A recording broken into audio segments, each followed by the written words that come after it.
আমরা চাই যে উইকেটটা স্পোর্টিং থাকবে, যে উইকেটে আমি যদি ভালো বল করি আমি ভালো করতে পারবো, আমি যদি খারাপ বল করি ওইটা ব্যাটসম্যান পানিশ করবে। কম্পিটিশনের যুগ, এখানে আপনি যদি মেনটেন না করেন আপনি পিছিয়ে পড়বেন। আর ফাস্ট বলারের ইনজুরি মানে আপনার যে সেম পেসটা কামব্যাক করবে এটাও কিন্তু কোনো গ্যারান্টি নেই। এরকম পেস আপনি সবসময় খুঁজে আনতে পারবেন, আপনি চাইলেই হবে না, এটা একটা জেনেটিক ব্যাপার। ফাস্ট বলার কিন্তু আপনি চাইলেই আপনি জোরে বল করতে পারবেন, not that. No ball white ball cricket is a crime. So ওর কিন্তু একটা ওই ট্যাগ লেগে গেলে আপনি যতই জোরে বল করেন না কেন আপনি কিন্তু পিছিয়ে পড়তেন, রাইট? আমি মামুনুর রশিদ, আমাদের সাথে আছেন সাবেক ক্রিকেটার তালহা জুবাইর, এবং শুধু সাবেক ক্রিকেটারই নন, তিনি বর্তমানে কোচ হিসাবে কাজ করছেন, বিভিন্ন দলের সাথে অনেক আগে থেকে কাজ করছেন। কেমন আছেন? বাংলাদেশ দলের সিরিজ শুরু হবে, টেস্ট সিরিজ, সেটা দিয়ে আলোচনা শুরু করতে চাই। জি ভালো আছি, থ্যাংক ইউ। বাংলাদেশের সিরিজ শুরু হবে, সো পাকিস্তানের সঙ্গে টেস্ট ম্যাচ খেলবো আমরা। সো আমাদের যেহেতু আমি ফাস্ট বোলিংটা দেখি, ফাস্ট বোলারদেরকে নিয়ে যদি আলোচনা করি, আমাদের বেশ কিছু ফাস্ট বোলার যারা আছে, যে সে আপনি যদি নাহিদ রানার কথা বলেন, সো নাহিদ রানার যে এক্সপ্রেসিভ পেসটা, এটা আমরা সব জায়গায় দেখছি যে ওয়ার্ল্ড ওয়াইড, ও পিএসএলেও ফাইনালটা খেলে আসলো, ওইখানে ম্যাক্সওয়েলের মতো ব্যাটসম্যানও কিন্তু একটু হিমশিম খাচ্ছে। পাকিস্তানে যদিও ফ্ল্যাট উইকেট থাকে তারপরেও। সো যেহেতু নাহিদ রানার জায়গাটা খুব ভালো হয়েছে, অ্যাকুরেসিটা খুব ভালো হয়েছে, ব্যাটসম্যানকে ডিসিভ করাটা ওর জন্য খুব ইজিয়ার হয়ে যাচ্ছে এখন, আর ব্যাটসম্যানের জন্য খুব difficult to face him. So I hope যে রানা এই জিনিসটা মেনটেন করবে, কিন্তু অ্যাট দ্য সেম টাইম রানার মতো বোলারদেরকে আমাদের এটাও চিন্তা করতে হবে যে আমরা কতটা ম্যাচ খেলাবো, কখন রেস্ট দিব। সো ওর ওয়ার্কলোডটা খুব ভালো, যদিও ভালোভাবে ম্যানেজ করা হয়, তারপরেও ওর ব্যাপারটা আর একটু মানে কশাসলি দেখা উচিত, একটু বেশি স্পেশাল। জি রাইট। নাহিদ রানা যে গতিতে বল করছেন, 150 151তেও বল করেছেন এবং রেগুলার সেটা করছেন, যেটা বলছেন যে ইনজুরির একটা সংখ্যা থাকে নাহিদ রানাদের জন্য। এইখান দিয়ে তো অনেকগুলো ম্যাচ খেলেছেন।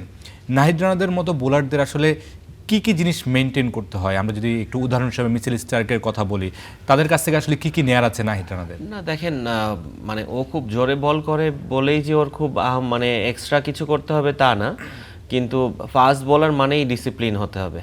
যদি যেই ফাস্ট বলাররা ডিসিপ্লিন না, তাদের জন্য মানে সারভাইভ করাটা খুব ডিফিকাল্ট হয়ে যায়।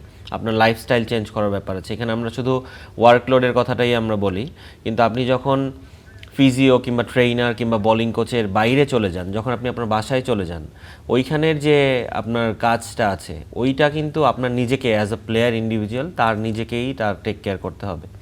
এখানে কিন্তু আপনাকে কেউ বলে দেবে না যে আপনি কখন ঘুমাবেন, কখন কি খাবেন, আপনি কতটুকু অয়েলি ফুড আপনি অ্যাভয়েড করবেন, আপনি সুগার অ্যাভয়েড করবেন, আপনি কতটুকু ফ্লুইড ইনটেক করছেন, প্রপার রেস্টিং টাইমটা। সো এই সব কিছু মেনটেন করা, আই হোপ যে I am not hoping, I am sure সব ফাস্ট বলাররা এটা মেনটেন করে এখন বর্তমান দিনে। কারণ আপনার যেই কম্পিটিশনের যুগ, এখানে আপনি যদি মেনটেন না করেন আপনি পিছিয়ে পড়বেন। আর ফাস্ট বলারের ইনজুরি মানে আপনার যে সেম পেসটা কামব্যাক করবে এটাও কিন্তু কোনো গ্যারান্টি নেই। সো আপনি যদি এই দিক থেকে পিছিয়ে থাকেন, ইনডিসিপ্লিন হন, তাহলে আপনার জন্য খুব ডিফিকাল্ট টু সার্ভাইভ। নাহিদ রানাকে আর একটু জানার ইচ্ছা আছে আমার মনে হয় দর্শকরাও সেটা জানতে চাইবে। লাস্ট 6 মাস যদি বলি বা লাস্ট কিছু সময়ে নাহিদ রানাকে খুব বেশি পরিণত মনে হচ্ছে, আপনি তো খুব কাছ থেকে দেখেছেন। এই 6 মাস আসলে নাহিদ রানা কী করেছেন যে খুব দ্রুত বলের নিয়ন্ত্রণ নিয়ে আসা গতির সাথে? দেখেন, ওর পেসটা ইজ এ র পেস, এইটার জন্য ও অনেক হেভিলি বিল্ড না, এবং ওর যে মানে আলাদা, অবশ্যই আলাদা কিছু আছে, এটা একটা জেনেটিক ব্যাপার। ফাস্ট বলার কিন্তু আপনি চাইলেই আপনি জোরে বল করতে পারবেন, নট দ্যাট।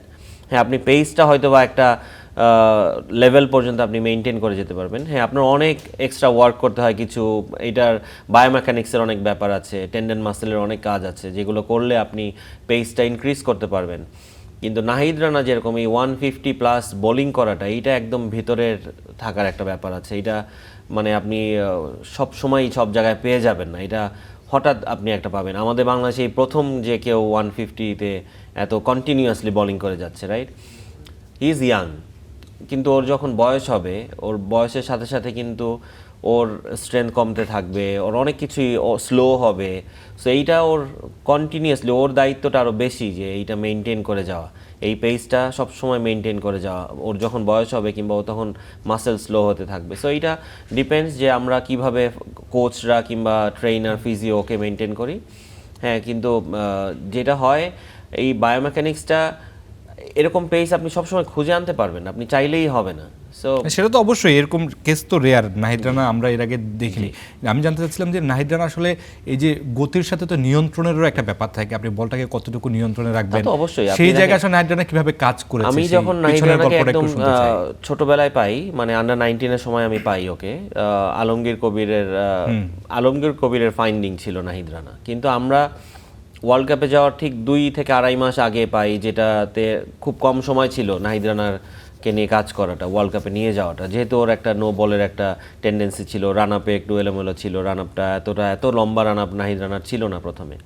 সো ওকে নিয়ে আমাদের তখন একটাই কাজ ছিল যে ওর রান আপটা আগে ঠিক করা। সো ওই রান আপ নিয়ে কাজ করা হয়, তারপরে ওর পেসটা সবসময় ওই সময়ও এরকমই ছিল। কিন্তু আপনি যদি ধরেন আমি ওয়ার্ল্ড কাপে নাহিদ রানাকে ওই সময় যদি আমরা নিয়ে যেতাম, ও যদি একটা ম্যাচ খেলে অনেক নো বল করতো এবং এলোমেলো বোলিং করতো, ওর কিন্তু একটা ট্যাগ লেগে যেত যে জোরে বল করে কিন্তু নো বল করে। So no ball white ball cricket is a crime. So ওর কিন্তু একটা ওই ট্যাগ লেগে গেলে আপনি যতই জোরে বল করেন না কেন আপনি কিন্তু পিছিয়ে পড়তেন, রাইট? সো আমরা ওই সময় এই ডিসিশনটা নেওয়া হয়। এবং এদের রানা এখন যেটা হচ্ছে, ও খুব মাইন্ড গেমটা ওর খুব স্ট্রং হয়েছে। আপনার মেন্টাল গেমটা যদি আপনি স্ট্রং না হয়, তাহলে এই ওয়ার্ল্ড ক্রিকেটে সার্ভাইভ করাটা মুশকিল। সো নাহিদ রানা এখন প্রচুর ওর অ্যাকুরেসি নিয়ে কাজ করে। ও জানে যে এই পেজটা ওর আছে, আগে একটু লেন্থের এলোমেলো ছিল, একটু লাইন হয়তো এলোমেলো ছিল, জোরে বলারদের এটা হয়ে থাকে। কিন্তু এখন যেটা হচ্ছে, জোরের সাথে ওর অ্যাকুরেসিটা খুব ভালো হয়েছে। ওর জায়গাটা এত চমৎকার যে ব্যাটসম্যান সময় একদমই পায় না, সাথে বাউন্স পাচ্ছে, সেই জায়গায় বাউন্স পাবে, ওর হাইটের কারণে বাউন্স পাচ্ছে, ওর রিস্ট সুন্দর ইউজ করছে। ওর যদি আপনি খেয়াল করে দেখেন, ওর কিন্তু জাম্প খুব বেশি একটা নেই, সো সময়টা খুব কম নিচ্ছে। সো এরকম একটা জোরে বলার যে একদম গ্যাদার পজিশনে এসে খুব কম সময় নিচ্ছে টেক অফ করেই, সো ব্যাটসম্যানের জন্য খুব ডিফিকাল্ট হয়ে যায় আসলে। ইনজুরির কথা বলছিলেন যে পেসার একটু ইনজুরি প্রবণ হয়ে থাকে। ইবাদতের যদি একটু কথা বলি, যে দারুণভাবে শুরু করেছিলেন টেস্ট ক্রিকেটে, ইনজুরিতে পড়ার পর মাঝখানে 2 বছর ছিলেন না, 2025-এ ব্যাক করেছেন, কিন্তু ব্যাক করার পর সেই ইবাদতকে আমরা আর পাচ্ছি না। এগুলো কি একটা কেস স্টাডি হতে পারে কিনা নাহিদ রানার জন্য বা বাংলাদেশের পেসারদের জন্য? আসলে দেখেন, ইবাদত যেই ফর্মে ছিল, ই ওয়াজ ভেরি আনলাকি যে ওই সময়টা ইনজুরিতে পড়েন। আদারওয়াইজ ইবাদত আমি যদি মানে ভুল না করে থাকি, ইবাদত ওই সময়টা ক্যারি যদি করতো, ইনজুরি না হয়ে, ও প্রত্যেকটা ফর্ম্যাটেই ও আমাদের জন্য টপ বোলার হতো, কারণ হি ইজ ভেরি অ্যাকুরেট। মানে ওর হয়তো বা এখন পেসটা আসবে, একটু সময় লাগবে, ইনজুরি থেকে আসার পর একটু সময় লাগে, কিন্তু ইবাদতের কিন্তু ওই রকম কোনো ভয় কিংবা ওইরকম স্লোনেস এই জিনিসগুলো নেই। হ্যাঁ, পেসটা আসতে একটু সময় লাগবে, কিন্তু তার মানে এই না যে ইবাদতের মধ্যে এরকম একটা এক্সপিরিয়েন্স বলার আমরা খেলাবো না কিংবা সুযোগ দিব না। অবশ্যই ও সুযোগ পাচ্ছে, ও টেস্ট ম্যাচে স্কোয়াডে আছেও এবং ও খেলবেও আমি আশা করি। এবং খেললে, ও বিসিএলে খেলেছে, উইকেট পায়নি, তবে বোলিং চমৎকার ছিল, ওর আউটসুইং শেপ ছিল বলের, ইনসুইং ইনকাট হচ্ছিল, সো শেপটা সেখানে আছে, কিন্তু এখন পেসটা আর একটু জেনারেট করার ব্যাপার। ইবাদত ভয় পায় না বা হচ্ছে অন্য কোনো বিষয় নিয়ে তার মধ্যে বলছিলেন? ইবাদতের সাথে গত পরশুদিন বা তার আগের দিন কথা হচ্ছিল, তিনি বলছিলেন যে ফুল ফিট না হয়ে তিনি মাঠে নামতে চান না, ফুল ফিট হয়ে যতটুকু নিংড়ে দেওয়া যায় তার পুরোটা দিতে চান। ইবাদত নিশ্চয়ই সেটা দেবেন। একটু তাসকিনের উদাহরণটা টানতে চাই। তাসকিন যেভাবে শুরু করেছিলেন, যে গতিতে শুরু করেছিলেন, সেই গতিটা এখন তো তাসকিনের কাছ থেকে আমরা আসলে সেভাবে পাচ্ছি না। মানে এইগুলোকে আসলে মেইনটেনের বিষয়, তাসকিন কি কোন জায়গায় নিজেকে একটা বড় ব্যাপার হচ্ছে, আমরা অ্যাজ আ ফাস্ট বোলার বাংলাদেশে আমরা খুবই মানে আনলাকি বলবো যে আমাদের উইকেটটা খুবই মানে আমাদের সাপোর্টে থাকে না, কখনো সবসময় আমাদের ডিসফেভারে থাকে। কারণ ফাস্ট বোলিং আপনার উইকেটের একদমই যদি কোনো হেল্প না থাকে, এত দূর থেকে আপনি দৌড়ে আসবেন, এত জোরে এসে বল করবেন, বলটা আপনার নি হাইট নিচ্ছে না, ওর আপনার বলটা উইকেট কিপার পর্যন্ত ক্যারি করছে না, তখন কিন্তু এটা খুবই মানে কি বলবো, এটা ডিমোটিভেট করে আপনাকে, সবসময় আপনাকে পিছিয়ে রাখে। সো এখন বর্তমানে আমাদের দেশে অনেক উইকেট হচ্ছে যেখানে আমরা ট্রু পেস বাউন্স পাচ্ছি, বগুড়াতে, রাজশাহীতে, কিন্তু ওই সব মাঠে তো আমরা আসলে কতগুলো ম্যাচ খেলি, খুবই কম ম্যাচ খেলা হয়। হ্যাঁ, মিরপুরের উইকেটটা এখন অনেকটা স্পটিং হয়েছে, এটা আমাদের জন্য ভালো, কিন্তু এই রকম উইকেট আমাদের অনেক বেশি বানানো দরকার। দেখেন, আপনি উইকেট আমরা কখনোই বলি না শুধু ঘাসই থাকবে, মানে অ্যাজ এ ফাস্ট বোলার থেকে আমি যদি কথা বলি, আমরা চাই যে উইকেটটা স্পটিং থাকবে, যে উইকেটে আমি যদি ভালো বল করি আমি ভালো করতে পারবো, আমি যদি খারাপ বল করি ওইটা ব্যাটসম্যান পানিশ করবে, কিন্তু উইকেটে আমি যে ভালো জায়গায় হিট করলে ওইখান থেকে একটা ট্রু পেস, ট্রু বাউন্স এটা যদি থাকে, তাহলে মানে এটা বলারেরও স্কিল ডেভেলপ করে, অ্যাট দ্য সেম টাইম এটা ব্যাটসম্যানেরও স্কিল ডেভেলপ করে। কারণ আপনি যখন ভালো বল আপনি অনেক খেলবেন, তখন কিন্তু আপনার স্কিল ডেভেলপ না করলে আপনি আউট হয়ে যাবেন। সো উইকেটটা অনেক কিছু ম্যাটার করে। আমরা সবসময় বলি যে ইনজুরির কারণেই পেস সবসময় কমে, নট দ্যাট, এটা উইকেটেরও অনেক দায় আছে। সেটা তো অবশ্যই, সেটা উইকেটের একটা তো আমাদের সীমাবদ্ধতা আছে, এটা আমরা একদম শুরু থেকে বলে আসছি। মিরপুরের কালো উইকেট, এটা নিয়ে অনেক সমালোচনা, অনেক আলোচনা হয়েছে, গামের ডি সিলভাকে নিয়ে অনেক কথা হয়েছে। সেসব বিষয়ের বাইরেও আমরা এখন যে আধুনিক কথা বলছেন, যে বায়োমেকানিক্সের কথা বলছেন, পেসারে যেভাবে মেনটেন করে, তাসকিন যখন শুরু করেছিলেন সেই সময়টা কি ওয়ার্কলোডের বিষয়টা বা যে এই যে বায়োমেকানিক্সের বিষয়গুলো একটু কি তাসকিনের জন্য কি ওই সময় বুঝে ওঠাটা একটু মানে খামতি ছিল কিনা, কম ছিল কিনা, এটা কি একটা কারণ হতে পারে? 100%। দেখেন, এটা শুধু তাসকিন না, ওই সময় অনেক বলাররাই ছিল। কিন্তু আপনি যদি আমাদের সময়েরও কথা বলেন, আমি, মাশরাফি, তাপস, রবিন, ডলার, আরও অনেক বলার, ইউ নেম ইট, আমাদের সবারই পেস ভালো ছিল, আমাদের সুইং ছিল। কিন্তু ওই সময় আমাদের ফিজিও কালচার ছিল না, আমাদের কোচদের মানে ওনাদেরকে আমি কাউকে আমি ছোট করছি না, ওই সময়টা ক্রিকেটটাই বাংলাদেশে এরকম মানে আপগ্রেডেড ছিল না। সো আমাদের নলেজের অনেক ঘাটতি ছিল, আমরাও অনেক কিছু রিচ করতে পারতাম না চাইলেই। এখন যেমন আপনি চাইলেই আপনি যে কোনো কিছু রিচ করা সম্ভব, সো আপনি জ্ঞান অর্জন করার জন্য। সো এই জিনিসগুলো এখন হচ্ছে ওইটার সাথে, হ্যাঁ তাসকিন যখন এসেছে তখনও এরকম কিছু ছিল না। হ্যাঁ ফিজিও কালচার ছিল, ওই সময় বায়োমেকানিক্স হয়তো বা এতটা মানে প্রচলিত ছিল না ওই সময়। ওয়ার্কলোড ম্যানেজমেন্টটা ছিল ওই রকম না এখন যেরকম আছে।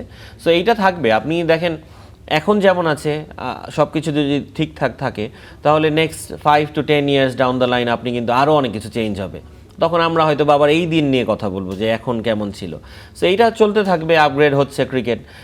একটা ভালো দিক যে আমরাও চেষ্টা করছি আপগ্রেডেড হতে, আমরা কোচরা বলেন কিংবা ফিজিও ট্রেনার, এই জিনিসগুলো আমরা অনেক চেষ্টা করছি কিভাবে নিজেদেরকে আপগ্রেড করা যায় যার যার জায়গা থেকে, এবং প্লেয়ারদেরকে রাইট ইনফরমেশনগুলো দেওয়া যায়, ওদেরকে গাইডলাইন ওইভাবে করা যায়। যেটা বলছেন যে আমরা হয়তো বা পরবর্তী সময় গিয়ে এই সময়ের গল্প করব, কিন্তু এই সময় দাঁড়িয়ে আমাদের কি মনে হচ্ছে না যে আমরা এত বেশি টাকার মালিক, এত বড় একটা বোর্ড, কিন্তু উন্নত যে বোর্ডগুলো আছে, অস্ট্রেলিয়া বলেন, ভারত বলেন, বা দক্ষিণ আফ্রিকা, নিউজিল্যান্ড, তাদের থেকে অনেক বেশি পিছিয়ে আছে এইসব বিষয়ে এখনো পর্যন্ত? টেকনিক্যাল সাউন্ডগুলো বিসিবির বা বোর্ড হিসেবে যে একটা কাঠামো দাঁড় করানোর বিষয়, সেই জায়গাতেও তো আমাদের অনেক কিছু। সেটা তো আমরা দেখেন, এটা আমরা কখনোই করিনি, কোনো দিনও হয়নি।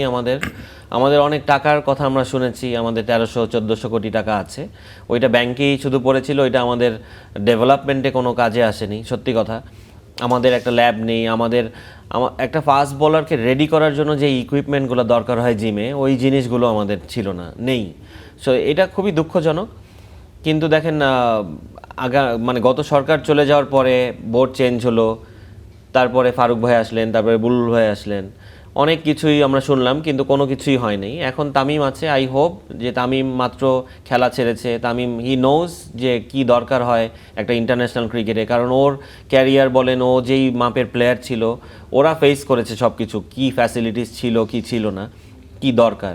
সো তামিমের নলেজে এটা খুব ভালোভাবে আছে। আই হোপ যে, আমি মানে ফুললি ট্রাস্ট করি এবং বিশ্বাস করি যে এটা আমাদের এখন যেভাবে আগাচ্ছে, আমরা সব কিছু একদম রাইট অন ট্র্যাকে চলে আসবো খুব জলদি। সেই প্রত্যাশাটা আমরাও রাখতে চাই। একটু বাংলাদেশ পাকিস্তানের টেস্ট সিরিজে ফিরতে চাই। সেখানে কি মনে হচ্ছে এবারের উইকেটটা কেমন হতে পারে? পেসারদের ব্যাটেল হবে নাকি ব্যাটারদের ব্যাটেল হবে, নাকি স্পিনিং আমরা যেটা দেখি বাংলাদেশের উইকেটে? ইট ডিপেন্ডস যে আমরা উইকেটটা কি বানাই। হোম একটা অ্যাডভান্টেজ তো বাংলাদেশ নিবে অবশ্যই, এটা সব দেশই নিয়ে থাকে।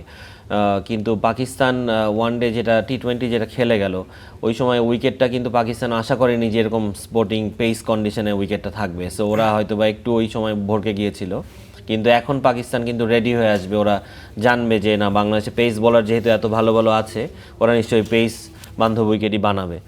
সো যতই পাকিস্তান এটা মানে আপনি হোমে এসে আমাদেরকে খুব সহজে হারিয়ে যাবে, এটাও খুব ডিফিকাল্ট। কিন্তু আমার মনে হয় পেস অ্যাটাক যদি আমাদের যেহেতু ভালো করছে, আমার মনে হয় এই ধরনের উইকেট থাকলে আমরা পাকিস্তানকে ডমিনেট করতে পারবো। I hope.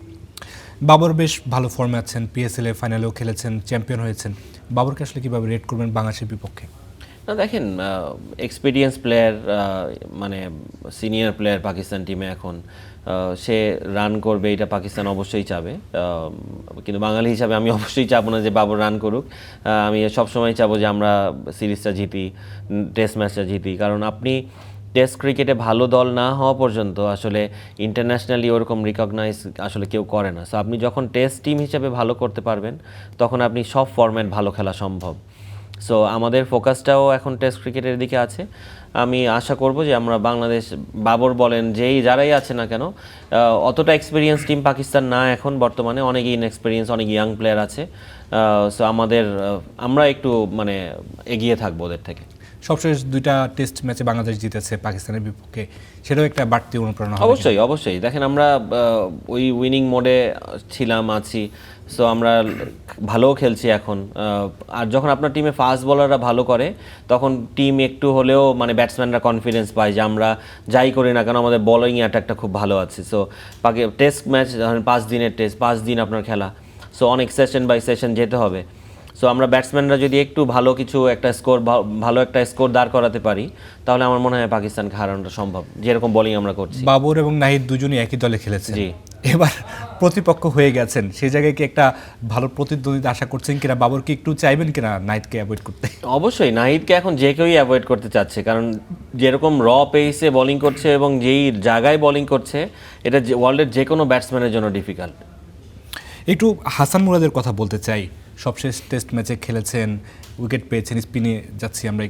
একটু কি আনলাকি এই টেস্টে দলে সুযোগ পাননি আসলে পারফরমেন্স করার পর? দেখেন না, এইটা আসলে আমি এই যে বললাম যে আমাদের যেহেতু ফাস্ট বোলাররা খুব ভালো করছে, মানে 3-4 জন একসঙ্গে, সো আপনি কখনোই চাইবেন না এখানে স্পিনিং উইকেট বানাতে। আর স্পিনার হিসেবে আপনার তাইজুল আছে। সো তাইজুল ইজ এক্সপিরিয়েন্স, আমরা সবাই জানি, এবং অনেক উইকেটের মালিক সে। সো তাইজুল যেখানে আছে, মুরাদের জন্য একটু এখন ডিফিকাল্ট। যদি আপনি 2টা স্পিনার নিত, তাহলে হয়তো মুরাদকে আপনি কনসিডার করতে পারতেন। যেহেতু ফাস্ট বোলাররা বোলিং করছে, উইকেটটা ওই ধরনেরই হবে আমি আশা করি। সো এই কারণে ধরেন মুরাদের জায়গাটা হয়। সেই জায়গায় নাইম হাসানকে ফেরানো হয়েছে, নাইম হাসানের প্রতি আসলে কেমন প্রত্যাশা থাকবে? না, নাইম চমৎকার বোলিং করছে, ও খুব ভালো শেপে আছে। বিসিএলটা আমার টিমে ছিল, আমরা একসাথেই দেখেছি। সো খুব চমৎকার শেপে বোলিং করছে। সো আই হোপ যে সে ভালো করবে যদি ম্যাচ খেলতে পারে। একদম নতুন একটা নাম অমিত হাসান, তাকে তো ঘরোয়া লিগে আপনি দেখেছেন, আপনার চোখের সামনে বড় হয়েছে। এই অমিত হাসানকে আসলে কিভাবে রেট করবেন? বাংলাদেশের জন্য কি আমরা আরেকটা অ্যাসেট পেতে যাচ্ছি কিনা? মানে আশা তো করব অবশ্যই। অমিতের ওই অ্যাবিলিটি আছে, হি ইজ ভেরি ক্যাপেবল। ডোমেস্টিকে প্রতি বছর রান করে। সো এই একটা দিক ভালো। ধরেন অনেকেই বলছিল যে অমিতকে আরও আর্লি সুযোগ দেওয়া উচিত ছিল, কিন্তু আমার মনে হয় খুব রাইট টাইমে ও সুযোগটা পেয়েছে এবং বাংলাদেশের মাটিতে সুযোগ পেয়েছে। আমি আশা করব যেইখানে ব্যাটিং করে সেই জায়গাটাতেই ওর ব্যাটিং অর্ডারটা হবে। এবং ও যেই ফর্মে আছে, লাস্টে আমি যেই 160 সামথিং রান করলো, আমার টিমেই ছিল, ওই ম্যাচেই করেছে সে। এবং এত চমৎকার ব্যাটিং করেছে, এত ভালো মাইন্ড সেট আপে আছে। আই হোপ যে সে এই ধরনের খেলাটাই খেলবে। ও ওই প্রেশারটা নিবে না যে মানে ইন্টারন্যাশনাল গেম কিংবা নতুন বলার, ইন্টারন্যাশনাল বলার। ও যদি মানে it's a same ball game, ও যদি মাইন্ড সেট আপটা খুব ভালো রাখতে পারে, ও খুব কাম থাকে, আমার মনে হয় he is a very calm boy, quiet boy, এবং খুবই কনফিডেন্ট। সো ও যদি নিজের ওই অ্যাবিলিটির উপরে ট্রাস্ট করে নিজেকে ব্যাক করতে পারে, আমি মনে করি ও পারফর্ম করবে ইনশাল্লাহ। আমি একটু পিছনের গল্প জানতে চাই সব সময়। এই অমিতের ক্ষেত্রে একটু জানতে চাইবো, আসলে তার বেড়ে ওঠার সম্বন্ধে আপনি খুব ভালো জানেন। মানে মানসিক একটা শক্তির জায়গা থাকে না, অমিতের আসলে সেই শক্তির জায়গাটা কোথায়? দেখেন, অমিতের এই প্রশ্নটা আমার মনে হয়, অবশ্যই ও ছোটোবেলায় শাইনপুকুরেও খেলতো, আমার টিমে ছিল ও। যদিও ঢাকা ডিভিশনের, ঢাকা মেট্রোর প্লেয়ার, তারপরেও ঢাকা মেট্রোতে অনেক প্লেয়ার থাকার কারণে আমরা ওকে কখনোই মানে টিমে ওই রকম জায়গা করে সুযোগ করে দিতে পারিনি। সো একটা বছরও সিলেটে খেললো। এবং এই অমিতের ধরেন ব্যাটিংয়ের পেছনে অনেক ক্রেডিট যায় হচ্ছে রাজিন ভাইয়ের উপরে। এবং আপনি অমিতকে জিজ্ঞেস করলেও আমার আই হোপ যে সেও এই কথাটাই বলবে, রাজিন ভাইয়ের নামই বলবে। সো রাজিন ভাই ওকে যেই অপরচুনিটিটা দিয়েছে, কিংবা রাজিন ভাই ওকে নিয়ে যেই কাজ করেছে, মানে হ্যাটস অফ টু রাজিন সালে। সো এরকম ধরেন ইয়াংস্টারদেরকে খুঁজে এনে সুযোগ করে দেয়া, যদিও সে অন্য ডিভিশনের প্লেয়ার, সিলেট ডিভিশনে তাকে রাজিন ভাই সুযোগ করে দিয়েছে। যদিও সিলেটে ওই সময়টায় দরকার ছিল ওরকম একটা ব্যাটসম্যানের হাল ধরার জন্য, কারণ ইয়াং টিম ছিল সিলেট তখন। সো অমিত ওয়াজ দ্য মানে ওদেরকে রেস্কিউয়ার আর কি সিলেটের। সো ওইখান থেকে রেগুলারলি ও সিলেটে খেলে, রেগুলারলি রাজিন ভাইয়ের সঙ্গে কাজ করছে।